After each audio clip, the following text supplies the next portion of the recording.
2,347 emails before I signed my first client. That's nice. And it took me 26 sales calls. It goes back to fundamentals, right? So in science, you have something called inertia, which is there's a certain amount of energy that's required to move something and get it into motion. And that's exactly what business is at the beginning. It's like, you're this like rock that's like solid, and like some rocks are going to be harder to roll, but you have to like press this thing until eventually it starts moving. But then the more it moves, the faster it moves, the more you keep pressing on it. And then again, you like hire people into the team to keep the momentum going. And like, then this thing just runs without you. And that's how it just takes off. But initially, it's always the beginning is the worst. Back to the email example, like I started sending it out June 1st, and then 3.5 months later, I got not a single client. And then I signed 5 clients in 2 weeks. Yep.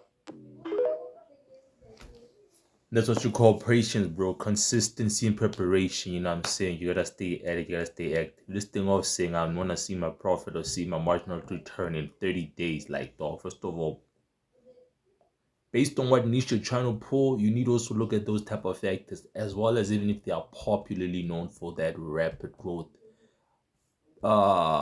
variable. It could be a case of the clientele that you are looking for, or that are more likely to engage with whatever product or services you are offering, could not be looking at that point in time. And if you decide to like bolt out or get frustrated based off what other statistics, depending on what other people are doing or business ventures, you are limiting, in the end of the day, that possibility of them actually jumping on board when they decide to surface within that urge of market for a need or such a thing that you are particularly presenting before the public.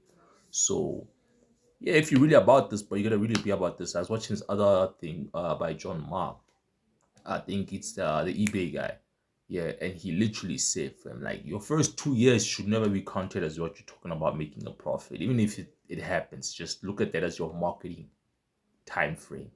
You're getting the brand known, you're getting the public familiar with what you do. You know, you're trying to imprint your existence and signature into society. First 2 years, 24 months. And then you can start saying, okay, most businesses don't even last for that long.